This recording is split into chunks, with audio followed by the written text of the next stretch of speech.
This seems like deja vu. The bill came before the 33rd in December, and it was pulled off of the agenda because my colleagues at that time got cold feet. It wasn't because of the board inclusion. But there was a commitment.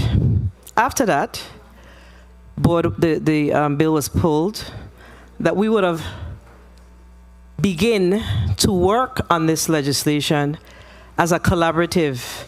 And a collaborative meaning all 15 senators that sit within this institution by the first quarter of 2021.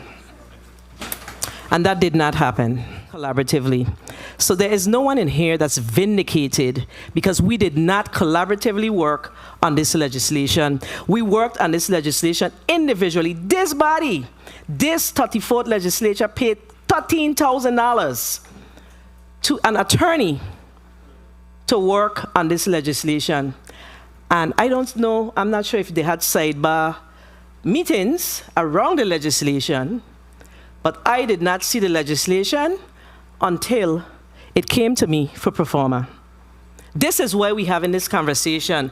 I have sent emails asking for us to collaborate. But this legislation was the dark secret. So hence, we are here in December again, with my colleagues having to come back next year, not next year, after Christmas, right before next year. Yeah, right before next year to discuss, to figure out how we're going to move forward on this. And you know what it requires? It requires digging our heels in again and beginning to work to figure out how we're going to address these amendments. There are so many amendments that we need to address. I don't even want to sit down here and call them out. That was a visibly frustrated Donna Frett-Gregory scolding her colleagues in the 34th Legislature for their collective failure to coordinate work so as to ensure the smooth passage of the long-awaited recreational cannabis bill. Bill 340345 is intended to amend Title 19 of the Virgin Islands Code by expanding the legal use of cannabis from solely medicinal purposes. The draft legislation, sponsored by outgoing Senator Janelle Sorrow, finally made its way to the floor of the legislature after 2 years. However, testifiers at Tuesday's session identified several issues with the bill, unfavorably comparing Sorrow's efforts with a proposed bill submitted by Government House. Kai Walker is Governor Albert Bryan Jr.'s legal advisor on cannabis legislation. She says the senator's bill creates a, quote, disjointed regulatory structure by bringing medicinal and recreational usages under the supervision of two separate frameworks. The bill creates two separate regulatory frameworks for medicinal use and adult use, thereby failing to address the issues with the current medicinal use statute and creating a regulatory morass that would be difficult for the OCR to implement, that would be almost impossible to enforce, and that would be expensive to administer.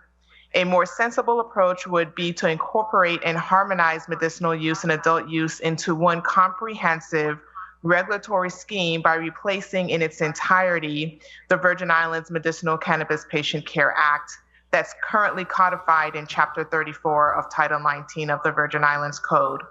Walker pointed out the inefficiencies created by two different boards and argued that the government's limited resources did not allow for doubling up in that regard.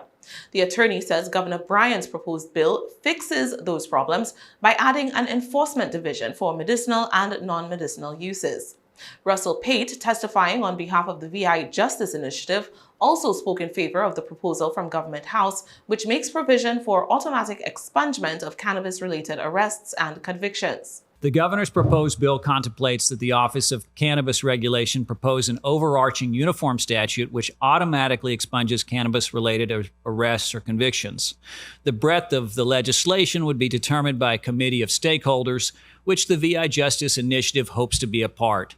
I'm here to testify in support of the automatic process for expungement of cannabis-related arrests or convictions. My personal belief is that upon the recommendation of the OCR, the legislature can pass legislation expunging cannabis arrests and or convictions that will target effectively the most marginalized Virgin Island citizens. Commissioner of the Licensing and Consumer Affairs Department, Richard Evangelista, also told lawmakers that the governor's bill was a better draft than Senator Sorrow's proposed legislation. We applaud Senator Janelle Sorrow for bringing forward Bill number 34-0345. However, we believe that Governor Bryan's proposed legislation brings forth a more sensible and workable approach to legalizing both the usage of medical cannabis and non-medicinal cannabis. However, Sorrow's colleague and running mate in their failed bid for the governor's seat, Senator Kurt Viale, took umbrage at Evangelista's critique, accusing the commissioner of not wanting to give Sorrow her due. Other senators, as well as Sorrow herself, also took issue with the comparison being made. You so want for Senator Sorrow to not get credit for the particular bill that you felt it necessary to bring down a next legislation, wipe her name off of it, and do the legislation from governmental. As a member of this institution, I have always been a firm believer of first branch of government. And when my colleague has a piece of legislation before me, I genuinely would like to hear what is wrong with their piece of legislation versus having entities come in and make a comparison to something that's not even before us. And when you do that, you create an undue bias towards her piece of legislation that she's brought. And in listening to what several of the Attorney Key Walker did, I was very taken back.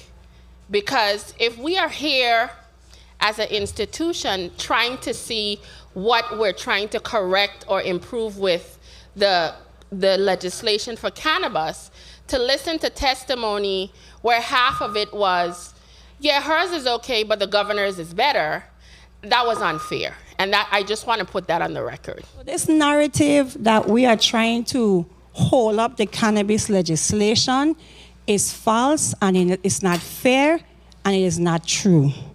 We had a working meeting in the 33rd. Every single amendment that we sit on in here in the 33rd went in the legislation. Every last one of them. So as we come here today, Madam Chair, with your indulgence, we came here with the intent of killing the legislation to move the one on the hill, because every single testimony before us was a comparison between the two. And that's not fair. I have been vindicated by Mr. McKinley and every single person on the screen.